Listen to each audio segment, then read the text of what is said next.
लोग हैं, हम गरीब हैं, हमें क्या पता। बस कुछ भी नहीं कर सकते लोग, कुछ भी नहीं हमारी मदद करते, बस इसी तरह वीडियो देख के आगे चले जाते हैं। अस्सलाम वालेकुम, मैं हूं फैसल तारिड़, इस्लामाबाद में मौजूद हूं। 45 से ज्यादा दर्जा हरारत है। इस वक्त मैं इस्लामाबाद G6 के एतवार बाजार के बाहर खड़ा हुआ हूं। ये जो स्टोरी आप देखने जा रहे हैं, जो सुनने जा रहे हैं, आपके रोंगटे खड़े हो जाएंगे कि इस मुल्क के अंदर बर्बरियत, जुल्म किस तरह से हो रहा है और किस तरह से हंसते बसते खानदान उजड़ रहे हैं। एक तो गुर्बत की वजह से, महंगे पेट्रोल की वजह से, महंगी बिजली की वजह से लोगों का बेड़ा गर्क हो चुका है, लेकिन दूसरी तरफ हंसते बसते घर, मासूम 14 साल के बच्चे, ये जरा दिखाएं। ऐसी रेडियों पर स्कूल जाने वाले बच्चे, इस्लामाबाद, ये कोई बदीन नहीं है, ये कोई डेरा गाजी खान नहीं है, कोई लैया बखर नहीं है, कोई दूर दराज का KPK का एरिया नहीं है, कोई साउथ नॉर्थ वजीरिस्तान नहीं है, इस्लामाबाद है, G6 है, रेड जोन के करीब है। तो ये बच्चे इस तरह की मजदूरी करने पर मजबूर है। ये छोटा बच्चा है, 14 साल इसकी उम्र है, रजा अली इसका नाम है। बरी इमाम के अंदर इनका अपना 2 मंजिला घर था और उस घर को गिरा दिया गया। वालिद इनकी उम्र उनकी कोई 60 से 65 साल है, शुगर के मरीज हैं। 6 ये घर के जो है वो फर्द हैं। हंसता बसता घर, बच्चा स्कूल में पढ़ रहा था, घर गिरा दिया गया। आज सूरत हाल ये है कि यहाँ से तकरीबन को 20-25 किलोमीटर दूर एक जगह अलीपुर फराश, वहां पे किराए के घर में रहने पर मजबूर है और अपने पुराने घर का मलबा बेचकर अपना गुजर बसर कर रहे हैं। वालिदा माँ जो घर में बैठती थी, कश्मीर से इन लोगों का ताल्लुक है, अच्छे खानदान से। अब ये लोग जो हैं, इनकी वालिदा लोगों के घरों के अंदर, यानी जिसे कहते हैं मजदूरी करना, काम करना, बर्तन धोना, वो काम करने पर मजबूर हो चुकी हैं। ये बच्चा 7वीं क्लास का स्टूडेंट था। अब ये यहाँ पे आता है, 200 रुपए की, ये दिखाएं जरा, 200 रुपए की ये रेडी किराए पे लेता है, 200 रुपए बस पे ये किराया दे के आता है और यहाँ पे ये बेचारा मजदूरी करता है। तो ये इस मुल्क का हाल है। पहले तो मेरी आपसे गुजारिश होगी, मैं इजी पैसा नंबर, कोई नंबर आपको प्रोवाइड कर देता हूँ इस बच्चे की, अगर आप मदद कर सके तो जरूर करें। ये बच्चा बात नहीं कर रहा था, रो रहा था, तो देखा अंकल हमने बात नहीं करनी, लोग आते हैं इंटरव्यू करते हैं, हमारा कुछ भी नहीं होता। उल्टा उसने कहा कि मैं इंटरव्यू दूंगा तो अब्बा जो है वो मारेंगे। तो ये तो सुन, रजा अली क्यों तुम इंटरव्यू नहीं देते, क्यों? बस कुछ भी नहीं कर सकते लोग, कुछ भी नहीं हमारी मदद करते, बस इसी तरह वीडियो देख के आगे चले जाते हैं।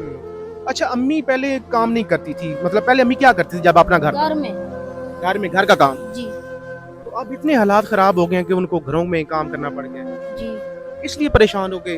अम्मी भी काम कर रही है, जी। तो अब्बू काम नहीं कर सकते? अब्बू नहीं कर सकते। तो तुम 7वीं क्लास में? जी। तो कैसे ये रेडी उठाना और इसको सामान रख के चलना मुश्किल काम नहीं है, कैसे उठा लेते हो? बस उठा लेते हैं, मजबूरी है। मजबूरी है। पहले ये काम करते रहे हो? नहीं, तो ये आइडिया कैसे आया कि यार ये जाता हूँ एतवार बाजार, वहां पे ये सामान उठाऊंगा? दोस्त आते हैं, उनके साथ आते हैं। तो घर कब गिरा है?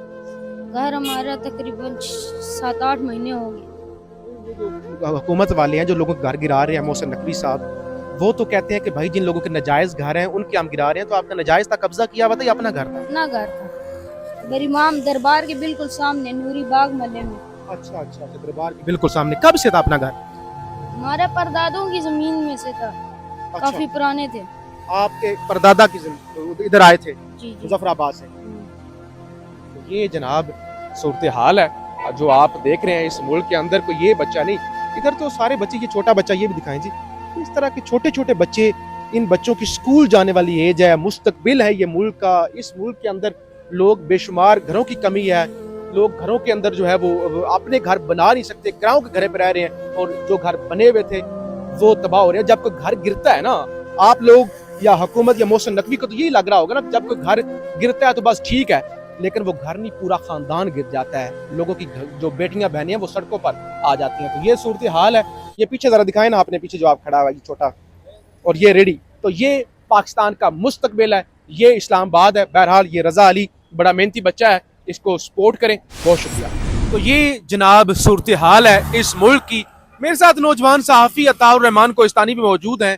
बेसिकली हम स्टोरी करना चाह रहे थे जो बरी इमाम के अंदर लोगों के घरों को गिरा दिया गया है। ऐसी स्टोरियां बेशुमार है जो भी आपने देखी हैं। तो वहाँ तमाम रास्ते बंद थे। अभी यहाँ पे हम आए G6 के अंदर, यहाँ पे एक एतवार बाजार लगता है, वहां से गुजरते हुए इस बच्चे पर नजर पड़ी जो कि परेशान खड़ा हुआ था। हम उसके पास आए तो उसने कहा अंकल आपको ये रेडी चाहिए, मतलब तो उससे फिर पूछा तो वो तो बात भी नहीं करना चाह रहा था। कोस्तानी साहब आपने भी उस बच्चे से बात की, वो रो रहा था। मैंने तो ज्यादा उस बच्चे से गुफ्तगू इसलिए नहीं की कि यार मुझसे नहीं वो देखा जा रहा था जिस तरह से वो रो रहा था, उसकी आंखों में आंसू थे, उसे डर भी लग रहा था कि मेरे अब्बू नाराज होंगे। देखिए ना, इज्जतदार लोग होते हैं ना, वो क्यों कह रहा था अब्बू मुझे मारेंगे इंटरव्यू देने पर, कि कहीं मतलब वो अब्बू उसके ये ना कहे कि ये अपनी मजलूमियत लोगों को बता रहा है। यार लोग गरीब होके मजलूम होके भी अपना भरम कायम रखना चाहते हैं, अपनी इज्जत का ज़ायरा ख्याल है, लेकिन इस हुकूमत को ख्याल ही कोई नहीं है कि इस मुल्क का मुस्तकबिल सड़कों पर रेडियां हाथ में पकड़कर वो रो रहा है। क्या कहेंगे ये?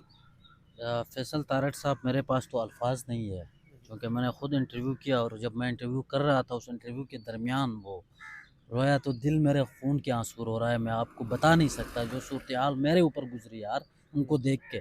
ठीक है, एक बंदे का घर है दादा परदादा के ज़माने से और उस घर में वो रह रहे हैं, ठीक है, और वो घर आके आप यूँ सैकड़ों में गिरा देते और उसके मुतबादिल आप जगह भी नहीं देते, उसके मुतबादिल आप कोई पैसे भी नहीं देते।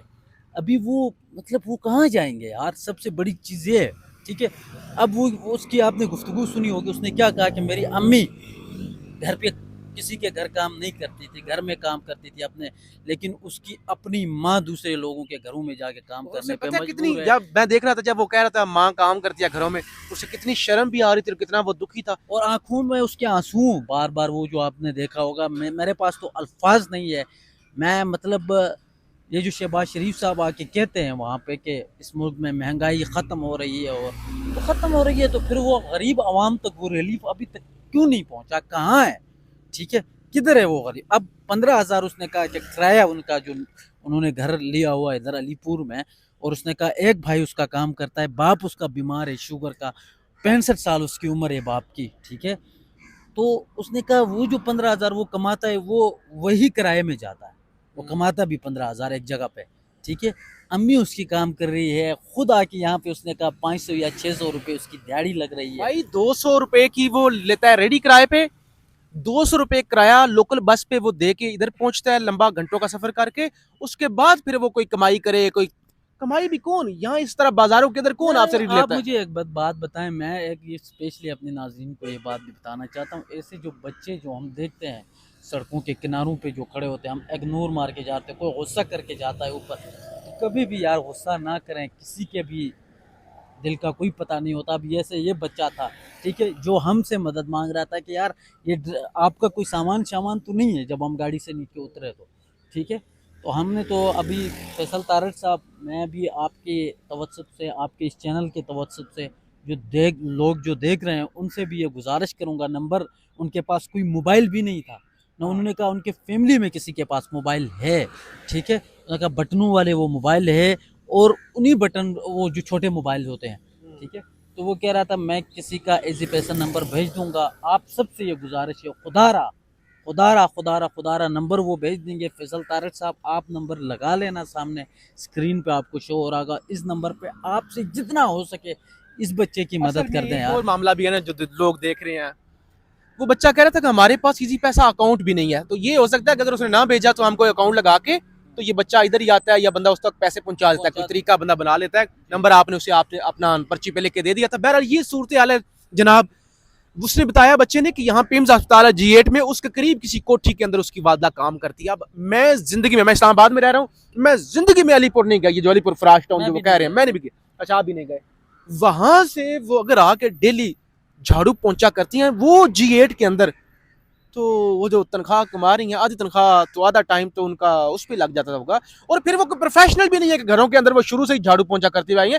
मैंने पूछा पहले पहले कहते हैं माँ घर में नहीं काम, अपने घर में काम। इस मुल्क में होटल बड़े बड़े बनना लाजमी है।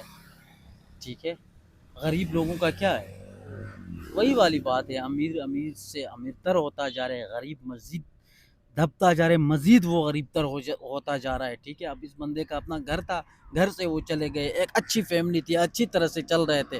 ठीक है, अब आज उसकी उस वालदा पे सोचो जिसने ज़िंदगी में किसी के घर में जाके काम नहीं किया होगा, ठीक है, आज वो जाके किसी के घर में काम कर रही होगी, उसके ऊपर क्या गुजर रही होगी। चलें आखिरी जुमला सुन लीजिएगा। जिनका घर गिरा डबल फ्लोर, वो बच्चे आज यहाँ पे रेडियां लेके मजदूरियां कर रहे हैं, और जिन लोगों ने घर गिराए हैं इस्लामाबाद के, वो पुलिस के मुलाजमीन, वो इंतजामिया के मुलाजमीन, उनको ऐवान सदर के अंदर एजाजात से नवाजा गया है। बहुत शुक्रिया पाकिस्तान। फैसल तारक हाँ। साहब, आखिर में नंबर जो भी हो वो नीचे इसे पैसा आपने दे हाँ, हो देना, जाएगा, हो जाएगा। ताकि यार वो बच्चे की हेल्प। चलें, बहुत शुक्रिया। पाकिस्तान जिंदाबाद।